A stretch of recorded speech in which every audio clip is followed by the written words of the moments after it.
राजस्थान सरकार ने बजट 2025 घोषित किया है, तो बाड़मेर जिले को क्या घोषणा मिली है इसका? जो बाड़मेर में अभी जो राजस्थान बजट आया है 2025 का, उसमें बाड़मेर में किसानों के लिए और मध्यम वर्ग के लिए कोई खास घोषणा नहीं हुई है। जो सिर्फ पहले से जो बीजेपी ने जो घोषणाएं की थी, उन घोषणाओं को भी अभी तक लागू नहीं किया है। जैसे बाड़मेर के अंदर एयरपोर्ट की बात किया था उत्तरलाई में, अभी तक उसको कोई इस बजट में कोई शामिल नहीं किया गया। पर्यटन की बात कर रहे थे कि बाखासर में सूखा बंदरगाह की बात कर रहे थे, वो अभी तक हुआ नहीं है। मोनाबाव के लिए बातें कर रहे थे कि इसको पर्यटक हब में विकसित किया जाएगा, उसको भी नहीं किया गया है। तो बाड़मेर में खास करके अगर देखा जाए तो मध्यम वर्ग के लिए और किसानों के लिए खास करके कोई घोषणा नहीं है। ये निराशाजनक बजट है। तो अगर सरकार का जो वादे थे वो पूरे नहीं कर पाई। देखिए, सबसे पहले तो राजस्थान का जो बजट रहा वो सड़क सुरक्षा, स्वास्थ्य, शिक्षा और संरक्षण के साथ-साथ समन्वित विकास जो है सभी वर्गों को साथ लेकर चलने वाला रहा और निश्चित रूप से बाड़मेर में जिला एवं सेशन न्यायालय खुलना, सीमा क्षेत्र विकास कार्यक्रम की शुरुआत होना, जीएसएस का खुलना, महाविद्यालय बालिका छात्रावास का खुलना, ऐसे बहुत सारे काम हैं जो राजस्थान सरकार ने बाड़मेर को भी तोहफ़ा दिया है और उम्मीद है कि कुछ जो संशोधित अभी बजट जारी होगा वापस उसमें बाड़मेर को और सौगातें मिलेगी। हमारी इच्छा थी बाड़मेर में जो वॉर म्यूज़ियम है, वॉर मेमोरियल है वो बनना चाहिए, उसकी माँग हमने काफ़ी अच्छे ढंग से जो है मुखर करी थी। उम्मीद है कि संशोधित बजट में वो माँग पूरी होगी। निश्चित तौर पर जो आज का बजट है, वो राजस्थान में युवाओं के लिए भी बहुत विशेष रहा और विशेषकर जो अग्निवीर योजना आई थी, उस अग्निवीर योजना में जो राजस्थान सरकार ने आरक्षण देते हुए विभिन्न भर्तियों में जो शिथिलता जारी करी है, वो आने वाले समय में जो है मील का पत्थर साबित होगी और युवा वर्ग को जो है वो राजस्थान सरकार से बहुत अच्छी उम्मीदें भी रहेगी। राजस्थान के यशस्वी मुख्यमंत्री भजन लाल जी की भाजपा सरकार का ये द्वितीय बजट था। सड़क, बिजली, पानी, चिकित्सा, इसको देखते हुए बजट बहुत ही शानदार बजट है और राजस्थान की जो जनता है वो इस बजट से बहुत लाभान्वित होगी और बाड़मेर की जनता विशेषकर जो बहुत इस बजट से लाभान्वित होने वाली है। बाड़मेर के अंदर जिला कोर्ट अभी नहीं था, सेशन कोर्ट नहीं था। इस बजट के माध्यम से बाड़मेर को अभी जिला कोर्ट भी मिल गया है। अब बाड़मेर के लोगों को बार बार अपने केस के लिए बालोतरा तक नहीं जाना पड़ेगा। दूसरा, हर विधानसभा के अंदर 10-10 करोड़ रुपए की सड़क निर्माण का भी कार्य, जो बहुत महत्वपूर्ण कार्य है बिजली सड़क के लिए, इसलिए प्रावधान किया है। मैं माननीय मुख्यमंत्री जी का बहुत तहे दिल से धन्यवाद देता हूं कि उन्होंने आम लोगों की बात सुनी।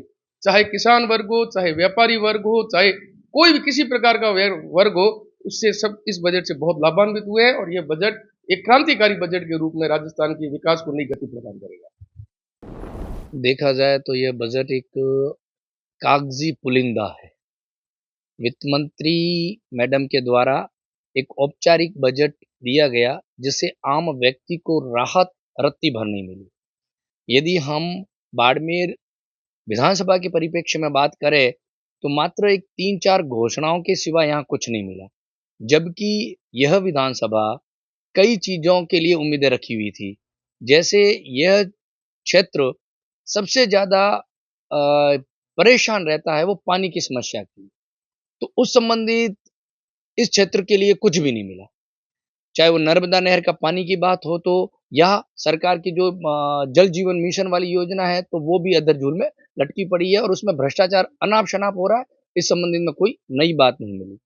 दूसरी चीज यदि हम बात करें बाड़मेर विधानसभा के संबंधित में, तो यहाँ पर हमेशा से बात की जाती है कि भाई टूरिज्म को लेकर कि भाई इस क्षेत्र को बढ़ावा दिया जाएगा, इस क्षेत्र के लिए बातें की जाती है, घोषणाएं की जाती है, नेताओं के द्वारा यहाँ आकर बातें की गई, परंतु आज इस बजट में हमारे को निराशा हाथ लगी, कुछ नहीं मिला। और यदि हम बात करें कि जब ये राजस्थान के अंदर कांग्रेस सरकार थी तो बीजेपी वाले सबसे ज्यादा चिल्लाते थे कि सबसे ज्यादा महंगी बिजली मिलती है राजस्थान के अंदर। 2 बजट इन्होंने दे दिए, एक पाई की भी इन्होंने हमारे को कोई राहत नहीं दी बिजली के मामले में। दूसरी बात, सबसे ज्यादा चिल्लाते थे कि राजस्थान के अंदर सबसे ज्यादा पेट्रोल डीजल महंगा मिलता है। क्या किया इन्होंने?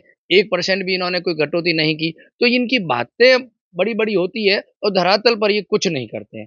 अब यदि हम बात भी करें रोजगार की, तो रोजगार में इन्होंने क्या किया? इनके खुद के वायदे, पुराना इनका पिछले साल का बजट देख लो तो उन्होंने उस समय कहा था कि हम 2 लाख युवाओं को निजी क्षेत्र में नौकरी दे देंगे और उसी को घटा के इन्होंने 1.5 लाख का टारगेट कर दिया।